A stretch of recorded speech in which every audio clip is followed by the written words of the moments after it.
오늘 누가복음 18장 1절부터 8절까지 말씀 같이 보았습니다. 누가복음 18장 1절부터 8절까지 말씀은 여러분이 자주 듣는 얘기는 아니지만 그래도 특별히 있는 그런 말씀인데, 왜 그러냐면 누가복음에만 나오는 말이거든요. 이 말씀이요. 마태, 마가, 누가, 요한에 다 나오는 말씀도 있지만 누가복음에만 특별히 나오는 이 말씀이에요. 이게 과부와 재판장의 비유, 이런 이야기입니다. 이 이야기를 이렇게 들으면 여러분 어떤 생각이 들어와요?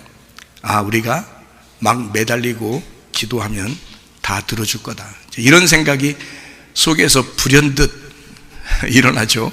그래서 우리가 내가 요즘 응답받지 못하는 것은 내가 막 부르짖어서 기도하지 않았기 때문이 아닌가?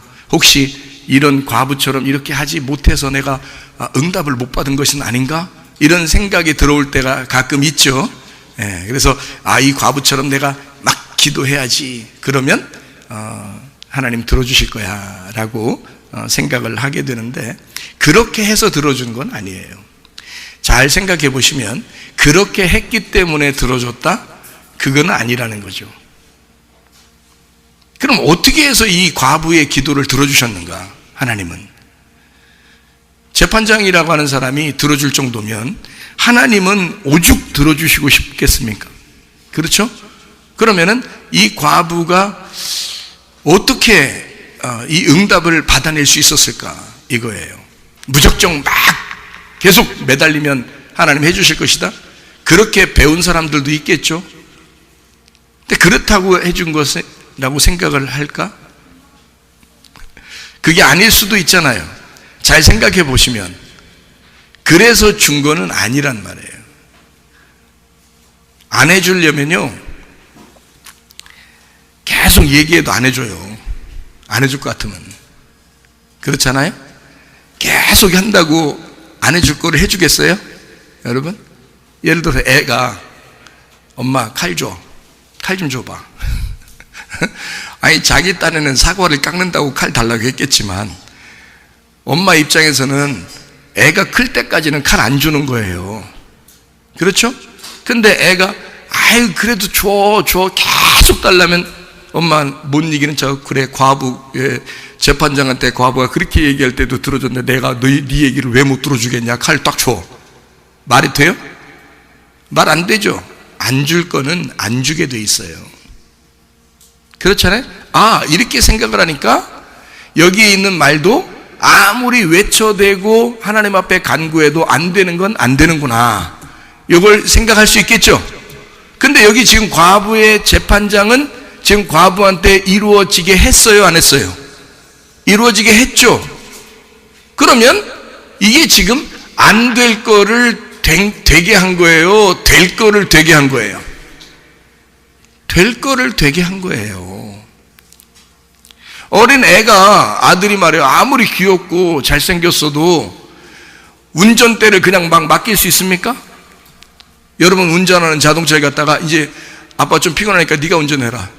그래서 한 3, 4살 먹은 아들 보고 운전하라고 운전대에서 딱 이렇게 딱 놓고서 아버지는 옆에서 잠잘 수 있어요? 그렇게 가라고 할 수 있겠냐고요. 안 되는 거라고. 안 되는 건 안 되는 거야. 애가 그렇게 자기 운전하고 싶다고 그렇게 매달려도 아버지가 안 되는 건 안 되는 거라고. 네가 운전하면 안 되는 거야. 네가 운전하잖아? 우리 여기 탄 가족들은 다 최소한 사망이요. 응? 최소가 사망이요, 네가 운전하면. 그래서 나는 운전대를 너한테 맡길 수가 없어. 그러니까 막 애가 울고 막 떼기장 쓰고 발로 막 자동차 차고 막 울면서 그렇게 해도 아빠는 못 주는 거예요. 왜냐면 이 아이한테는 이 운전대를 주면 큰일 나기 때문에 그렇은 것이, 그죠? 그러면 과부가 재판장한테 막 얘기했어. 재판장이 해줬어.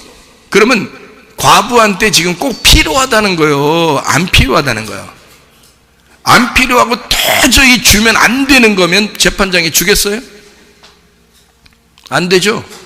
근데 그렇게 재판장한테 달라고 했더니 재판장이 그냥 줬어요. 그러니까 이건 지금 여기 성경에 나오는 이 이야기는 말이에요, 뭔가 우리에게 가르쳐주고 싶은 하나님의 의도, 그 마음이 이 속에 숨겨져 있다는 얘기입니다. 그래서 여기에서 하는 얘기는 비유, 이렇게 이야기한 겁니다. 비유라고 하는 건 여러분 뭘 들어서 이렇게 설명을 하는 걸 비유라고 그러잖아요, 그죠? 성경에 비유들이 많이 나오죠. 잃은 양, 드라크마, 탕자의 비유도 나오죠. 누가복음 15장에 나와 있는 아주 독특한 얘기들입니다, 그죠? 탕자의 이야기도 누가복음 15장에 나와 있는, 이 누가복음에 나와 있는 이 탕자의 비유도 누가복음에만 나오는 얘기예요. 아주 독특한 얘기죠. 그러면 과부와 재판장의 이야기도 아주 독특한 얘기입니다. 그러면 탕자의 이야기에서 누가 아버지의 상속을 받았다고요? 결국에는 탕자가 아버지 상속받습니다. 그렇죠? 집에 있는 아들은 아버지가 그냥 얘기로 그런 거지, 얘기로, 말로 그런 거지. 아버지가 가지고 있는 게 다 네 거 아니냐? 이렇게 얘기한 거죠. 실제로 반지를 빼서 준 아들은 누구라고? 탕자라고.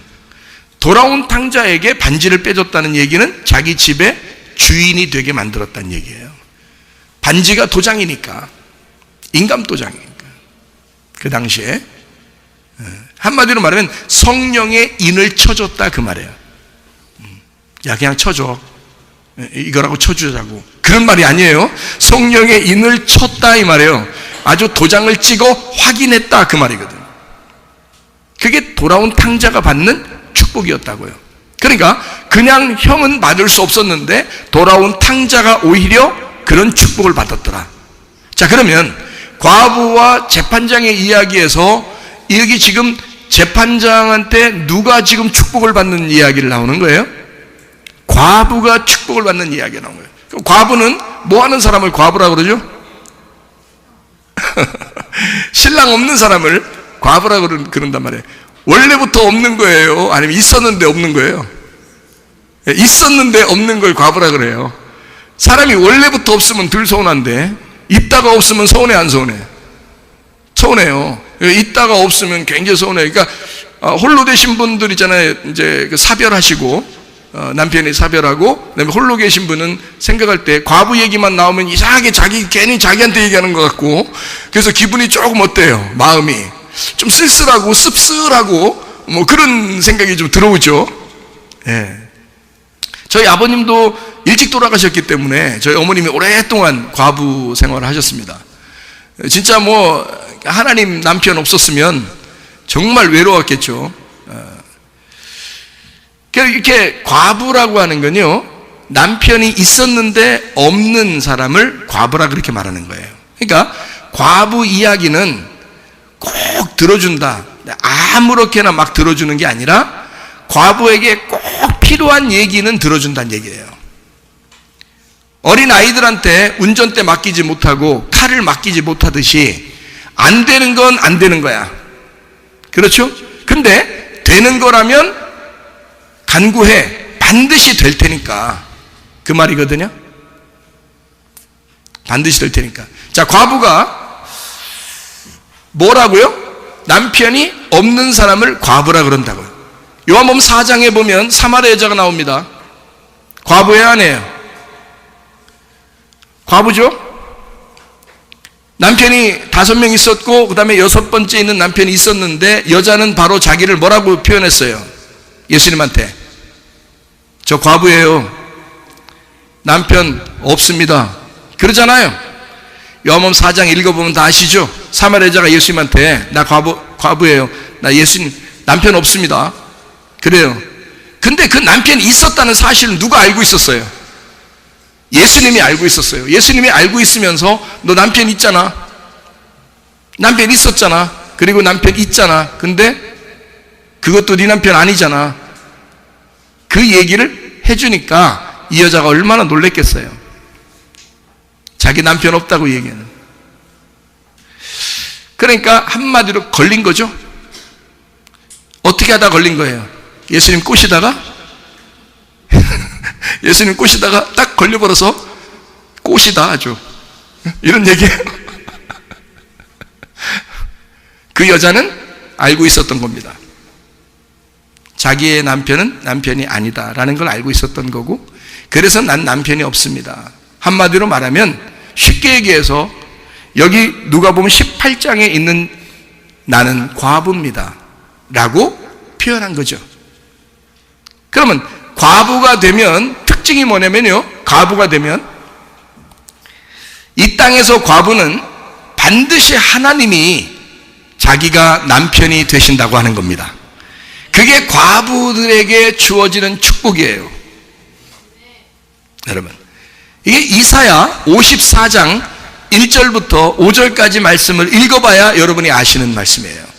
이사야 54장 1절부터 5절까지 말씀 보면, 너 잉태하지 못한 자여, 남편이 없는 자여, 남편 없다고 슬퍼하지 마라.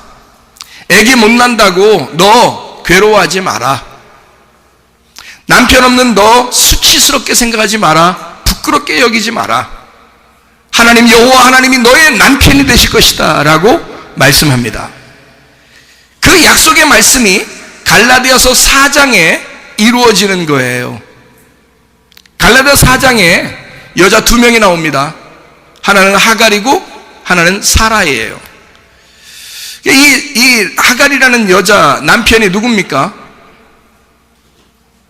아브라함입니다. 사라라는 여자 남편이 누구예요? 아브라함이에요. 이름이 바뀌었어요. 처음에 하나님은 아브람을 부릅니다. 아브람을 불러서 이 아브람이 첫 번째 아기를 낳게 돼요. 그게 이스마엘인데 누구를 통해서 낳냐면 하갈이라는 여자를 통해서 낳았어요. 그때는 할례를 받기 전입니다. 할례를 받기 전에 아브람의 그 육신이 강할 때, 아브람의 육신이 강할 때 하갈이라는 여자를 통해서, 하갈은 애굽 여자예요.